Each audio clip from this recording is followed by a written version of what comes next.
hello, you wonderful lot. How the devil are we? Welcome to Sunday evening. Is it Sunday? Yeah, it's Sunday. Sunday evening at the Casa del Tech Automotive, if you like. Coming to you live from sunny United Kingdom. If you don't believe me, have a look behind. It's not very often we see this geezer. So enjoy it while we can. So I can broadcast you a little bit of this sun, which is just behind my head. And I can also chat to you live, right here, right now.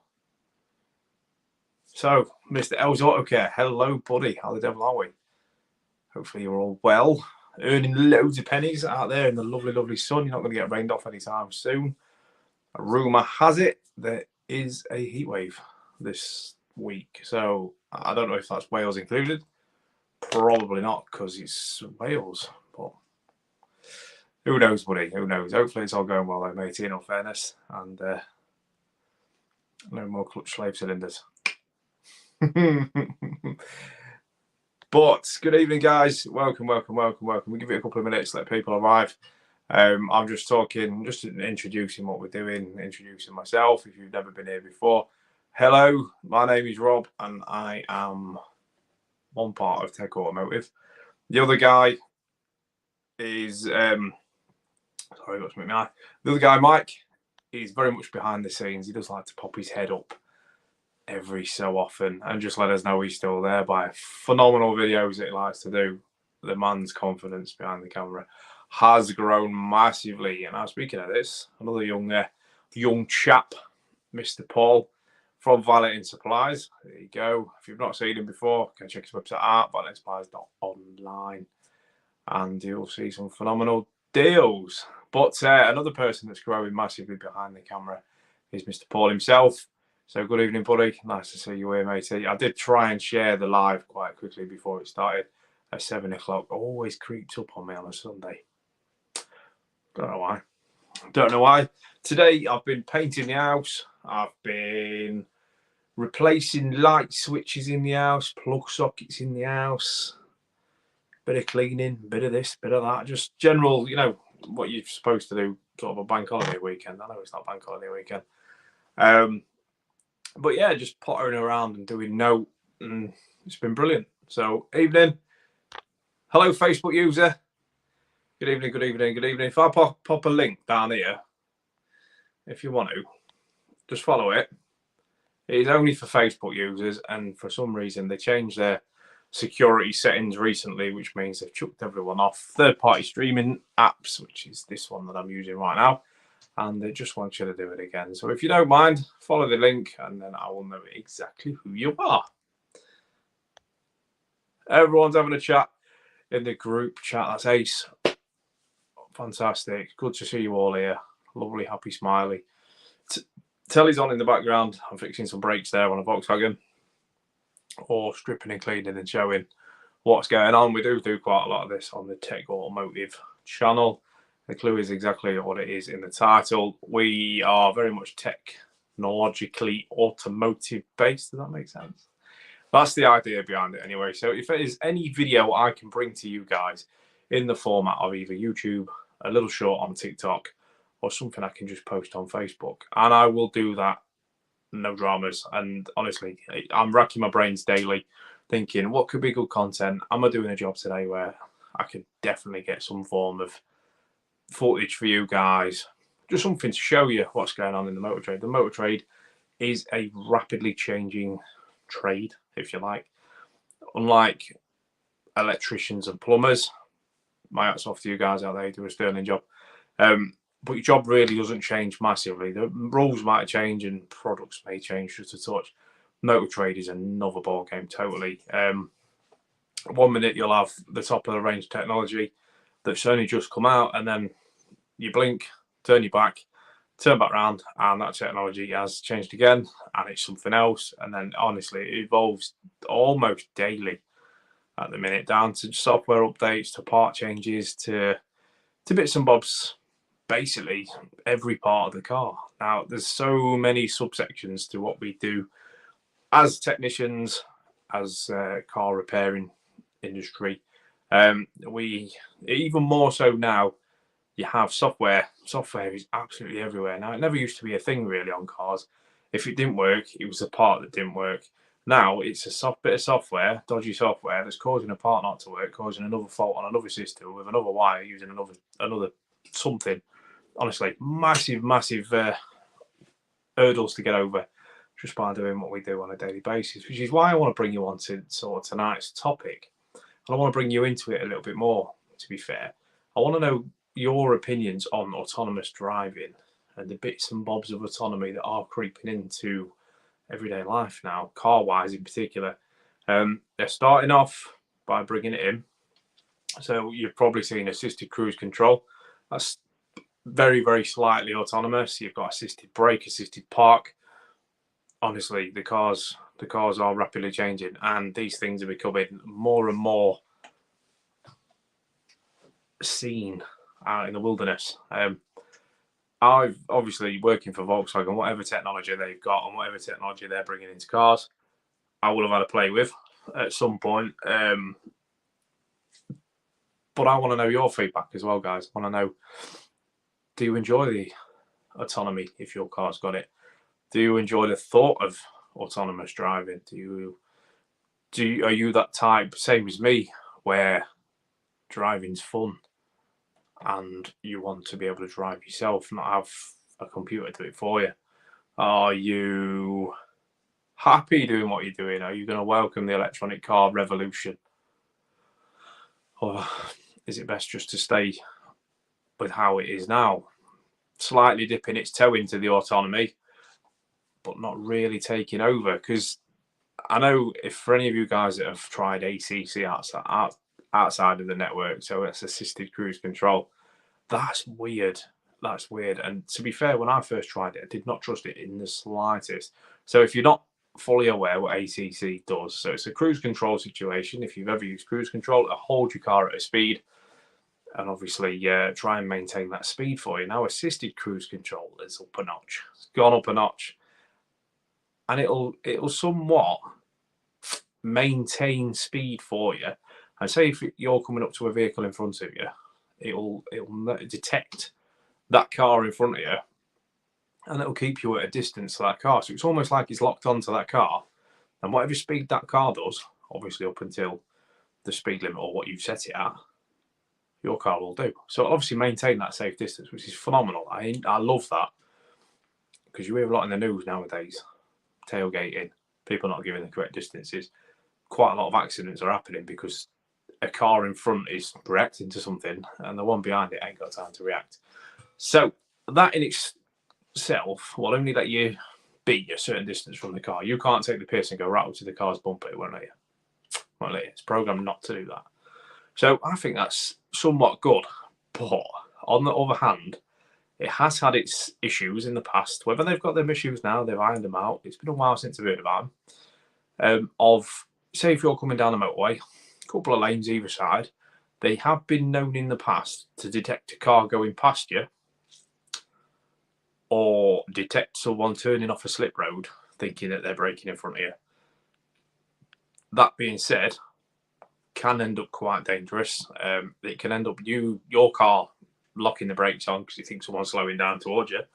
They're not even on the same part of the road as you, and causing several issues. Now, like I say before, this used to be a thing, now isn't so much really. They've adopted the software versions, changed them, made the cars a little bit more intelligent, if you like, to obviously detect when a car's turning off and detect when a car's doing something different that your car doesn't need to react to. Now, this is where your driver instinct comes in as well.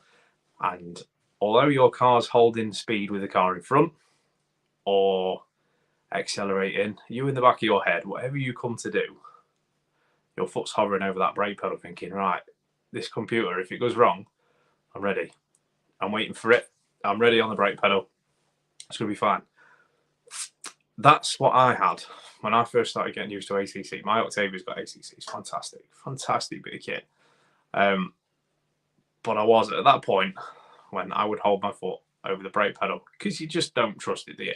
You're behind a couple of ton of metal and you just think, oh no, this is my investment. this is my license, this is someone else's safety and all that. And you think, right, it's not worth the risk. And I'm not telling you to trust your car at all. I'm telling you just to creep out of that comfort zone just a little bit. Dip your toe in it. If you're not happy with it and you never will use it, ace, fair enough. That is totally your choice. It's there, it's coming, and I'm hoping in the future brands are going to understand that people aren't going to want this, and they're not going to be. That I hope there's going to be a way you can turn it off or you can override it. So driving a car is the same as it always ever has been. And you'll be able to do what you want. You'll be able to input what you want and get out what you want rather than having a computer do it for you. Scary, guys. But if you've ever seen that film Total Recall, it's quite an old one. It's got Arnold Schwarzenegger in it. And they're up in Mars and the taxis are driving themselves and things like that. It's quite scary, isn't it? But it's coming. It's coming. Domino's in America, so Domino's a pizza company in America, have trialed successfully, might I add as well, autonomous cars.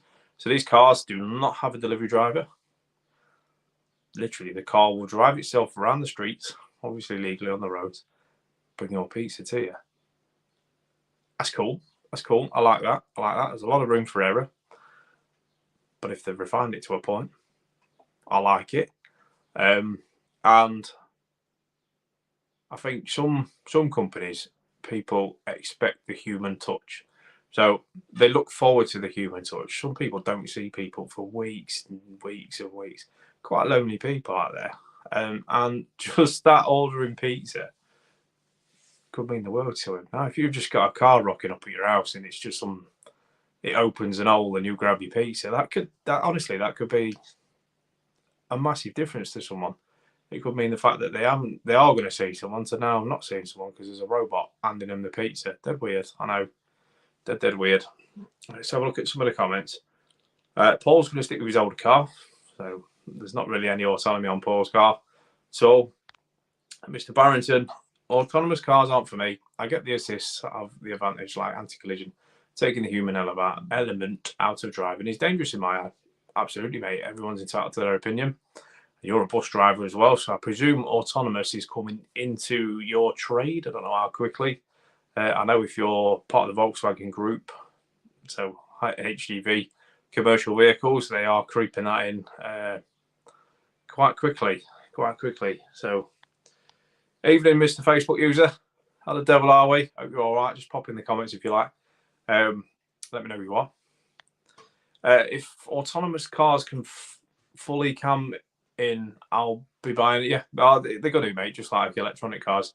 It's going to be a blink and you've missed it kind of situation. You're going to go from normal driving cars to these autonomous ones, and honestly, it's going to be that fast. Like I said at the beginning of the live, the motor trade is evolving daily. It's quite scary. Being a technician in a dealership, we obviously get to see and experience the good bits of autonomous driving, the bad bits of autonomous driving, and the bits they don't quite get right from factory. That's not to say it's wrong. That's not to say it's flawed and knackered. That's just to say they've brought a car out. They've tested it to the best of everything. It's WLTP now. They don't test in labs. They test on real world life driving. They can only test certain limitations. They can't go through every scenario possible, which is why they very much rely on the dealerships to apply bulletins if you need, or software updates, whatever's needed. So the way a bulletin works is when we process a warranty claim, we obviously send the details to factory.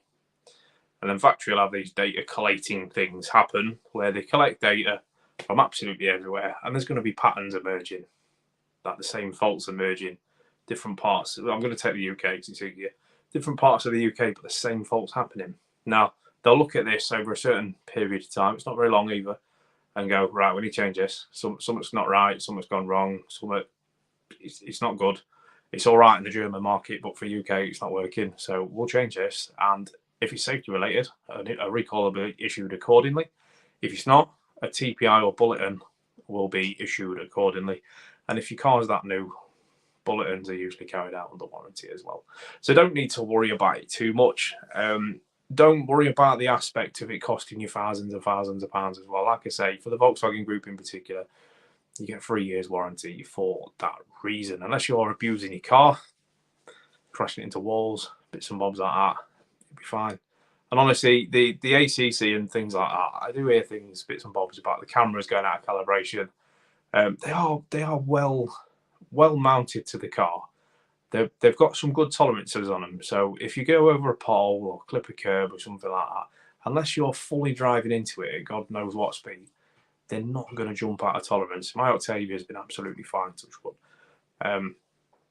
Like I say, they do tend to move tolerances, and now the newer versions of these cars with the ACC have got what they call dynamic calibration. So whereas before there used to be a radar on the front, still is radar on the front, you used to have to take it to a dealership or someone with the correct equipment. It's a posh board, best way to describe it. It's set a certain distance away from the car, and you have to calibrate the camera manually with using the correct diagnostic equipment and this board. You'll calibrate it, you'll set it up, it'll accept it, you'll road test it. Happy days. Now, to combat the issue of having to have this manually done, because it's not cheap, they come up with the dynamic calibration. Now, the car, as long as it's hitting certain parameters, will be able to calibrate itself. Fantastic bit of gear. Fantastic bit of gear. If your car's calibrating itself, you'll probably trust it a bit more, and you'll probably think, "Oh, it's all right. It's a pothole, or I've gone down a curb too fast, something like that." But it'll calibrate itself, unless there's something bent or something really, really wrong with how the radar's sat. It will dynamically calibrate itself. Now, I have had a couple of times where the car's dynamic calibration has exceeded. Should this happen, that's usually because it's found a problem that either the bracket's bent that it's sat in, it's had a bit of a whack on the front end and knocked the camera too far out for its dynamic calibration to take over, or there's a physical issue. Cracks down radar lenses and things like that will cause this issue as well. So if it does come up with lane assist unavailable, ACC unavailable, and you've got dynamic calibration, now you're more likely to see an issue or know whether you've hit someone or someone. Try not to hit anyone. But yeah, it's autonomous is coming fast and it's getting clever. Now, the only issue with that downside to things is us techies have got to keep on top of our game. And sure enough, the training is unreal. The amount of courses, live sessions, Q&As, bits and bobs we have to attend just to make sure that the cars we're working on are 100% before they go out. Because as you're well aware, if the driver makes a cock up, it's the driver's fault. If the cars go autonomous, it would be down to the person that calibrated it. So obviously these people you're going to want working on your car need to be fully trained, fully certificated, and obviously fully insured should something go wrong. That's what's coming, guys. That is what's coming. Mr. Miller, need a new job. Why, mate? Why? Mr. Codlin. Evening, buddy. You all right? Nice to see you here on this fine evening. I don't know what it is like where you are, but it's all right here on the east of England. Hello, Lee. You all right, buddy? Saw you yesterday, matey. Lee's my nephew, for anyone that wants to know. And the latest video I put up of the brake issue was on his mum's car as well. The bit I can't get my head around is you can watch TV, etc., but still can't touch your phone. Do you know what, mate? I heard about this the other day. When was it? Thursday. And I said to the missus in the car, that can't be right. That's got to be a joke. But so far, it's not fully confirmed yet. If any of you guys have any confirmation out there, please let me know. But it looks like if you've got an autonomous driving car, you're allowed to watch films. But like Jimmy says, you can't touch your phone, but you can watch film. Let me know what you think to that in the comments. That's a genuine thing that's coming, guys. You will be able to watch films, Netflix, whatever, but you can't touch your phone. Let me know in them comments, whichever way it is on your screen, your take on that. Because I want to know. I think it's shocking. How can you say you can watch films but can't touch your phone? The way I see it is, autonomous or not, you've got to be sat there ready to do something should you need to. So you should be watching the road. Your feet should be near the pedals. Your hand should be near the steering wheel, ready to go. For me, that's driving. That's driving. If anything happens and you're watching films, surely that's on you. Let me know what you think, guys. Would you need a driving license if you're not driving the car? No, that's another bridge to cross, isn't it? Where do they stand on that? Because surely they're going to still need someone suitably qualified to drive that car or bus or van should the autonomous go wrong. But they're saying if you can watch films while your car's in autonomous mode, you're totally going to be distracted, not being able to do what you're qualified to do anyway. Again, let me know. Let me know what you think. Northampton have little droids roaming the street delivering small amounts of groceries to houses. Yet there was a bloke outside a shop begging with these droids queued up outside. Yeah, it's outrageous, isn't it? Come in. Honestly, you won't have to leave your house soon, guys. It's not for me. I know I'm not affiliated with anyone. Everything you hear on here is my opinion and nobody else's. That's not for me. See, there's no better than going to work. I know this sounds weird, but literally going out your house to work, driving your car yourself, say if you've had a shit night, getting in your car and driving, with your tunes on massively loud. That to me chills you out before work. And if you've had a particularly shit day at work, tunes on, driving home. See, I had a DSG Octavia before my grey one now. It was all right. But the only thing that bothered me was it took the fun out of driving because I wasn't changing gear. I was just literally bagging it in D or R or N or park. It's crap. So I went back to manual, and I've never looked back really. Love manual. Love the thought of driving my own car, doing my own thing, my own way. This autonomous, I've used it. I've used quite a lot of it on the Volkswagen. Let a car park itself. That's weird. You see, if I'm going to park a car, I'm going to want to do it myself. And if I'm going to crack another car in the process, that's my fault for not being able to drive properly. I wouldn't want to just go, yeah, you can do this, by the way. This is a thing. You can pick on your screen, if you press park assist, this is Volkswagen, you press park assist, and then it'll bring up a grid that it can see. So you say, like, you're in a car park, and you literally select the bay on your screen and press go, and your car takes over, and it does drive you into that bay. It uses camera view from the top of your car, all the cameras around the side of your car, steering, brakes, everything like that. It does it all for you. What is that about? What is that about?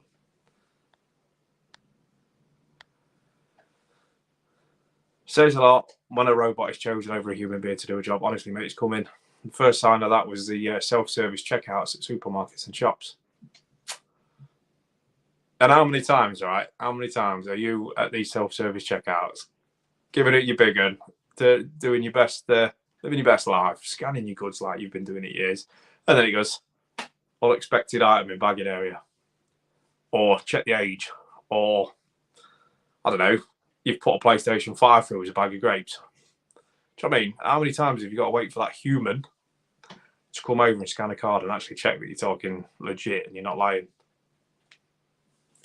We are still needed, guys. We are still needed. There are limitations on robots and autonomous stuff. Sometimes the emotional and the general thinking outside of parameters is human beings. Absolute A1. That's what we do.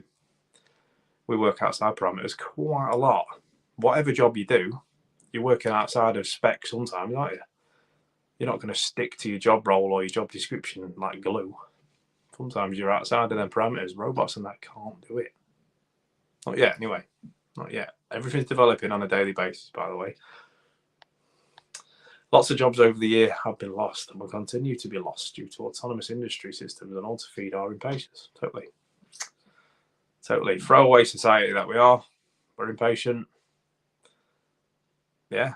There's no real handcrafted cars anymore. You don't see many handmade cars at all. All made by a robot. Literally put together by a robot, sprayed by a robot, driven by a robot, and end up at your dealership waiting for you to collect. Not really touched a human being. We have to do what we call a PDI, which is pre-delivery inspection.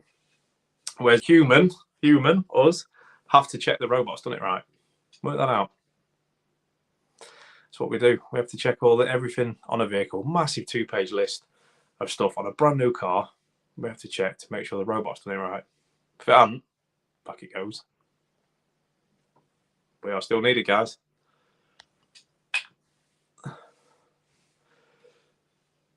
Steve, I'm okay. Rob, thanks. My car is still throwing the error up for a micro switch on the gearbox. Did you put one in, buddy? Did you put a micro switch in? Or was we meant to do something? Was I meant to get you a part number that you didn't remind me about? Was that it? I know someone did, and someone was talking to me about it. Honestly, a lot of people have talked to me about a lot of things. And if it is what I'm thinking about, I was meant to be, or you was meant to remind me, and yeah, it just didn't happen. It could be me. I do apologise if it's me. Paul, it's not for me. I'd rather be in control as I enjoy the drive. Same as me, buddy. I mean, sometimes you need 10 minutes on a long journey, but that's the idea of pulling over at a service station, paying you £3.87 for a Mars bar, and going in toilets where you're best off wiping your feet on the way out. That's the fun of driving. It's the fun of driving. Honestly, it is. I love driving, me. Love driving. So, yeah, up to you guys what you think of the whole autonomous situation. But it's not fantastic, is it? They're going to have to really impress me and bring in some pretty cool technology that's basically fail safe. That's going to win me over. To be fair, I've literally not a clue what that is. I think my box has gone to sleep. Yeah.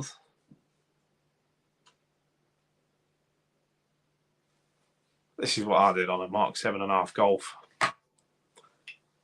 They make the wiring that tight on the DRL that as soon as you remove the bumper, you pull the wiring and snap the plug in half. Who knew? Who knew?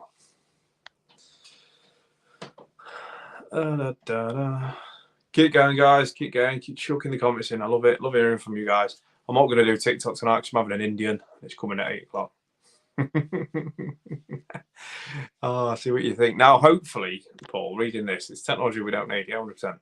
100%. Now, they're struggling to get the silicon chips and the microchips and the semiconductors to make cars now.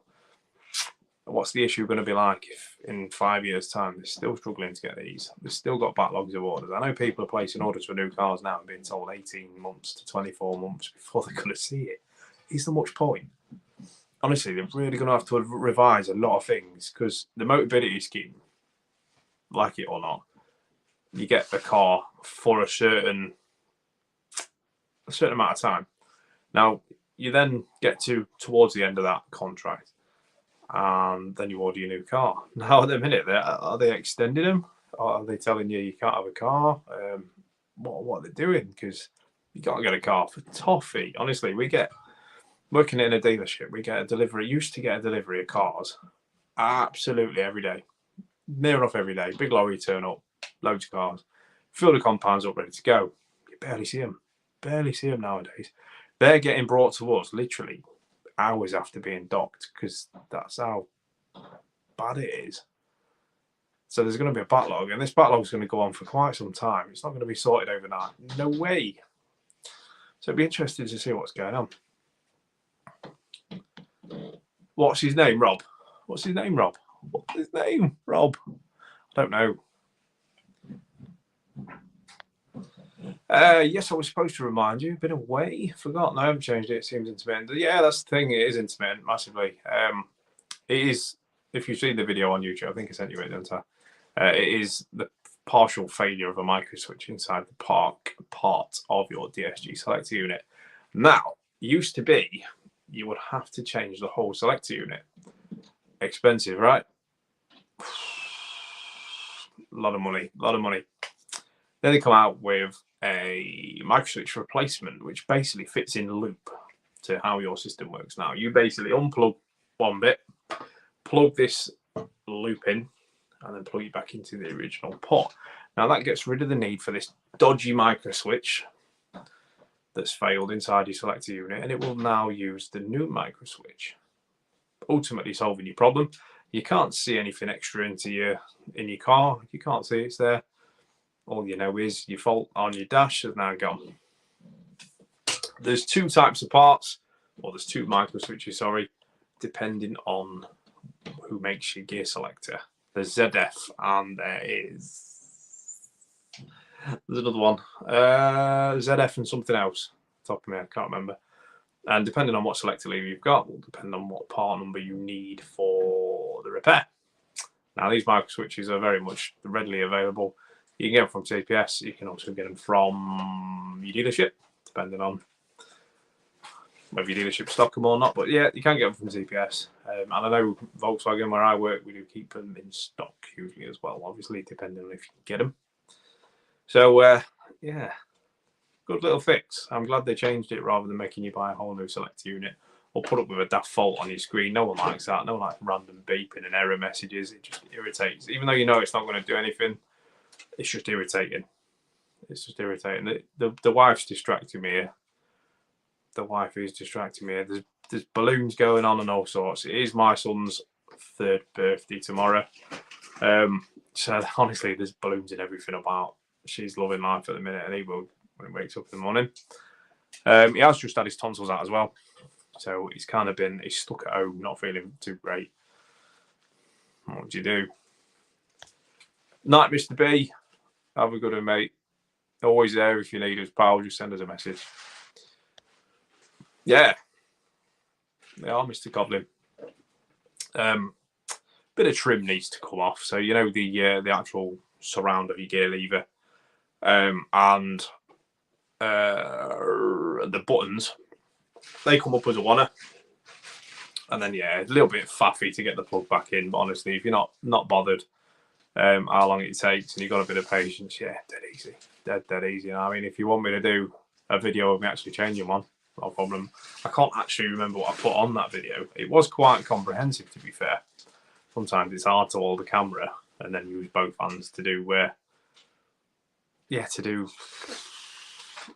the work as well. Sometimes it's really hard. Thank you, Mr. B. I will let him know you said happy birthday. What was on the discussion, Paul? Which one do you mean, mate? Which bit? Yeah, totally, mate. Totally. What I'll do is when I next get one in, there will be a time. I will film it. I'll film it. I'll see if I can get my tripod in a good place to sort of hold the camera so I can actually physically talk you through it. Honestly, it's not hard, mate. There's no coding involved. There's nothing daft with a computer. Plug and play, and on your way. It want Radio 2 I listen to it on, mate, because Radio 2 is not for me. I can't remember what it was on. It might have been Capital, to be fair. I usually have Capital on. Yeah, it might have been Capital. Definitely don't listen to Radio 2, Paul. It's not a thing. See what I've got next to me, Paul. Hey, what do you reckon? Ooh. Bugs. Slightly off topic, I know. I'm easily distracted. What can I say? Sunday evening, though, guys. How many of you at work tomorrow? That's all right. The camera. You're just about to see me now. I think the sun's gone. It's been a great day, though, hasn't it? Weather-wise, it's been all right. It's been all right. It's been all right. I don't mind singing on camera. It's not for me. It was on where I was working. Don't believe you. Don't believe you, mate. I could see you being a smooth Radio 2. Oh no, Mr. Coblin, that is outrageous. That is not a time that exists in my diary at any point. If it makes you feel any better, buddy, I have got tomorrow off work for birthday reasons, obviously. It's my boy's birthday. But I am back Tuesday. I know. I've got quite a big job to do on the Tehran as well when I get back, so not looking forward to it.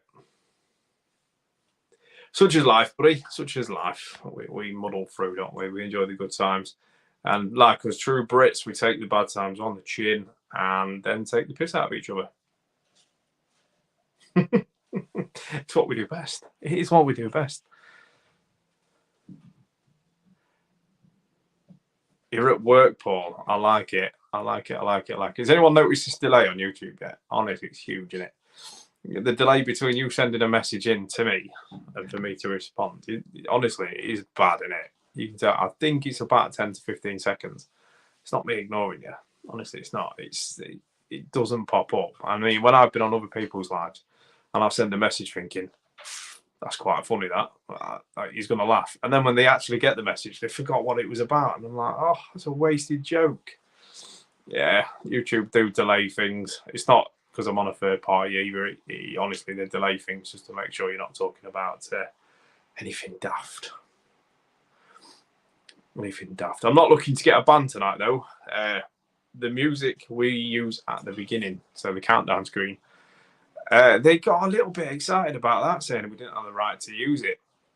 Now, Mr. B and his infinite IT technician wizardry submitted a thing to him to say, listen here, what's going on? We paid for it, so why have we not got the right to use it? They totally agreed with us. They sent something to Facebook, obviously argued it out or whatever.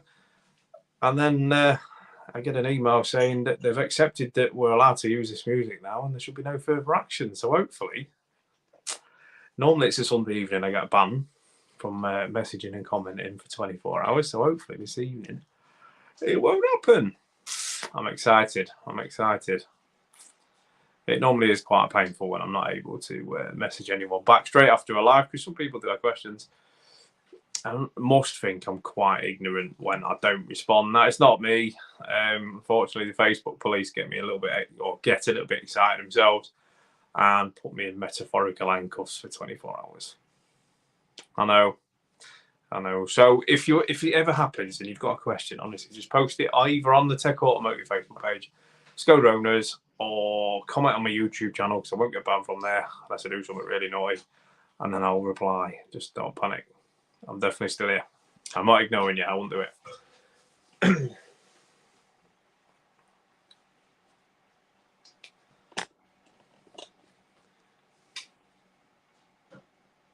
I don't even know what I'm talking about here. Right, guys. That is it, unfortunately. This is the end of this Sunday's live. I know. We are back, though, every Sunday. Feel free to invite, share, get all your mates in. Any questions you want, either let me know during the week or save them up for Sundays. So it's 7 o'clock every week. I love it. I enjoy talking to you guys. So without further ado, have a great week. Again, any messages and that, please let me know. I'll always reply. So take care. See you next week.